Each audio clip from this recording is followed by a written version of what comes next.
A recent article from the American women's magazine Cosmopolitan sparked some debate online. The article, penned by journalist Jennifer Savin and titled "Anti-Choice Groups Are Pushing to End Pills by Post Abortions.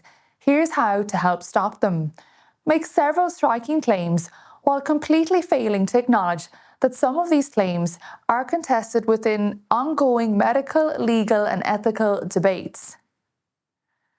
In particular, the piece presents pills by post-abortion as an unquestionably progressive healthcare development, totally ignoring concerns raised by critics regarding medical oversight, safeguarding, coercion, and violent abuse. As a result, the article reads less as a balanced exploration of a complex policy issue and more as a piece of advocacy journalism designed to mobilise readers toward a specific political position. In other words, it does exactly what the legacy media can't stop doing. It offers you a conclusion and attacks you if you don't share it. I'm Catherine Mokler, and this is My Viewpoint.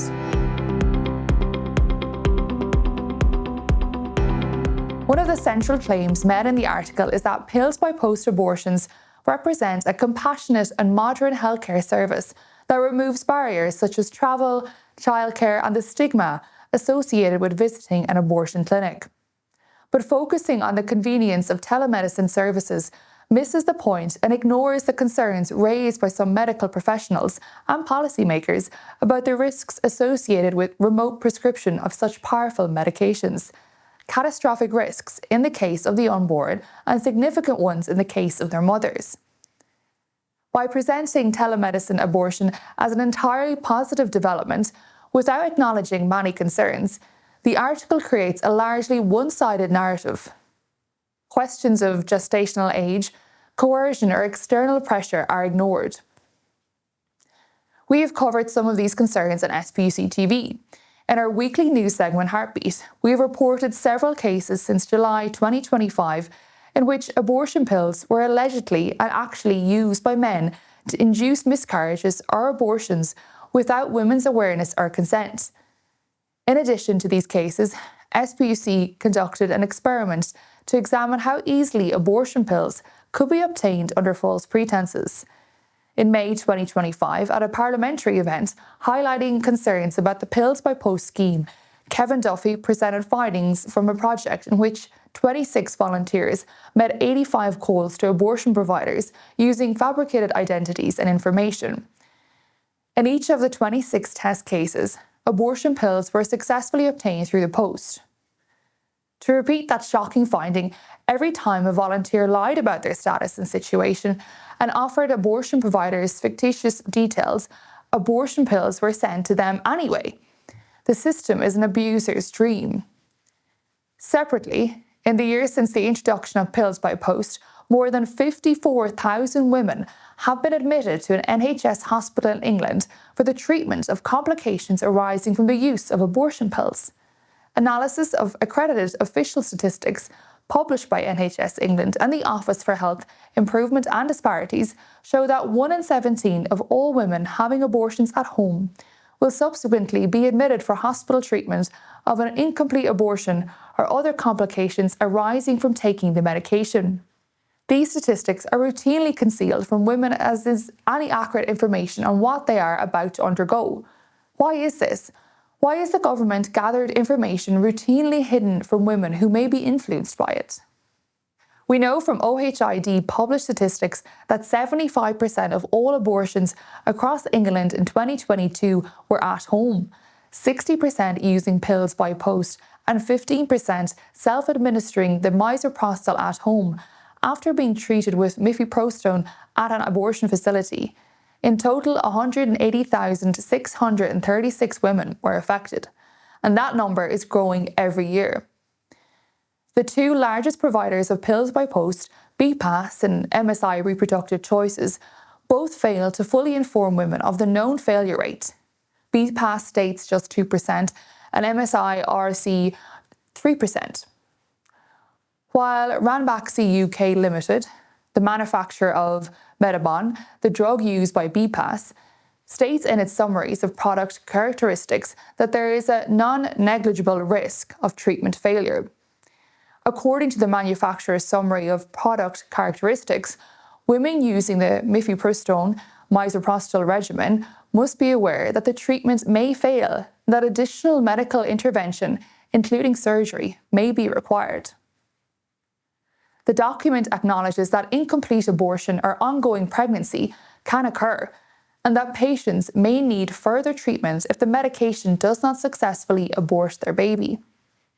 None of this is ever emphasised or even referenced in media coverage of pills by post schemes, when discussions around abortion services focus primarily on convenience and accessibility, without equal attention given to complications and failure rates.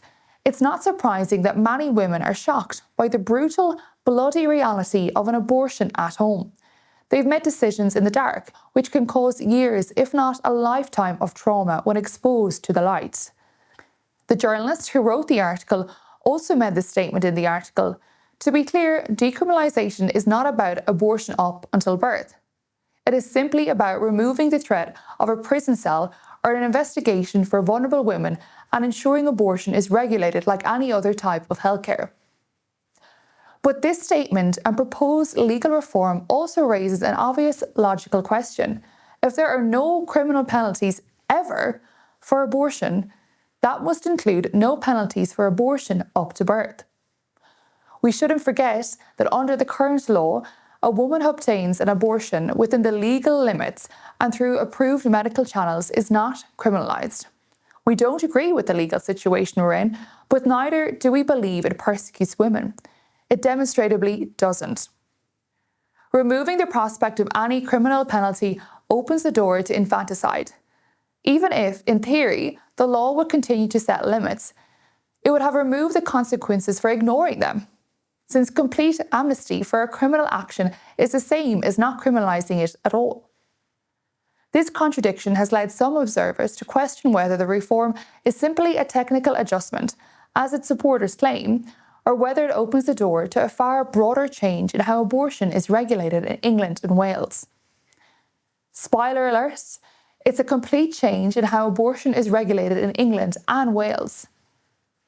The current law provides mechanisms for authorities to investigate cases where abortions occur outside the legal framework, particularly after the 24-week limit, which is already the most liberal in Europe. In situations where a woman may have been subject to coercion, abuse, or exploitation, the ability to investigate such cases can be crucial in identifying those responsible. Safeguarding advocates argue that maintaining legal oversight can help protect vulnerable women and unborn children by ensuring that instances of abuse, coercion, or illegal activity are taken seriously and properly examined. Removing criminal liability entirely risks weakening one of the few legal tools available to uncover and address such cases. Taken together, these issues highlight why the debate around pills by post-abortion and the proposed legal reforms deserves far more careful scrutiny than the Cosmopolitan article provides. By presenting telemedicine abortion as an unquestionably progressive development and dismissing opposition as simply the work of anti-choice groups, the article overlooks legitimate concerns about medical oversight, informed consent, and safeguarding. The expansion of pills by post services raises serious questions, particularly for women who may be vulnerable to coercion, abuse, or exploitation. At the same time, proposals to remove criminal liability for abortions risk creating a clear contradiction in the law, while supporters insist that the current safeguards and time limits will remain unchanged.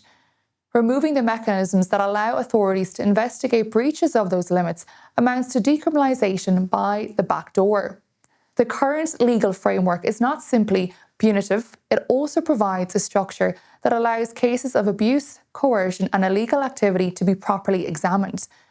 Reducing such a complex medical and legal debate to a simply narrative of progress versus opposition does little to serve women, who deserve balanced reporting and a full understanding of a complex debate. They're not going to get that from the fact-free fantasy masquerading as journalism in Cosmopolitan.